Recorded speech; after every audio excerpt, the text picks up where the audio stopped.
सूरज की पहली किरणें गांव को जगाने से पहले ही रामू खेत की मेड़ पर खड़ा था। उसकी हथेलियां कठोर और फटी हुई थीं, सालों की मेहनत की निशानी। सूखे से जमीन इतनी सख्त हो गई थी कि हल चलाते समय उसकी पीठ में चाबुक सी चलती थी। रामू एक गरीब किसान था। उसके पास सिर्फ 2 बीघा जमीन थी जो बमुश्किल उसके परिवार का पेट भर पाती थी। इस साल बारिश कम हुई थी, खेतों में दरारें पड़ गई थीं, खलिहान सूना था, फसल नाम की कोई चीज नहीं थी। उसकी पत्नी सीता कमजोर आवाज में झोपड़ी के अंदर से पुकारा, रामू थोड़ा रोटी दे दो, बच्चों को बहुत भूख लग रही है। रामू का दिल बैठ गया। उसके पास खाने के लिए कुछ नहीं था, सिर्फ कल रात बची हुई थोड़ी सी दाल थी। उसने झोपड़ी में जाकर सीता को दाल का पतला रोटी बनाते हुए देखा। बच्चों के चेहरे मुरझाए हुए थे, उनकी आंखों में भूख की पीड़ा झलक रही थी। रामू ने उन्हें दुलारा और झूठ बोला, आज अम्मा को थोड़ा देर हो गई है बाजार से, पर जल्दी ही आ जाएंगी और गर्मा गर्म रोटी लाएंगी। बच्चों को थोड़ी दाल का रोटी खिलाकर रामू फिर खेत की ओर चला गया। रास्ते में सेठ जी की गाड़ी उसको मिली। सेठ जी गांव के जमींदार थे, जिनके पास सैकड़ों बीघा जमीन थी। रामू ने उन्हें हाथ जोड़कर प्रणाम किया। सेठ जी ने गाड़ी रोकी और पूछा, रामू फसल कैसी है इस साल?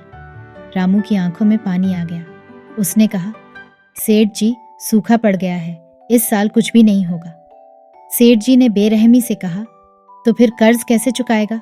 हर साल यही कहानी। रामू कुछ न बोल सका, वह सिर्फ सिर झुकाकर खड़ा रहा। शाम को खाली हाथ लौटते हुए रामू को रास्ता भटक गया।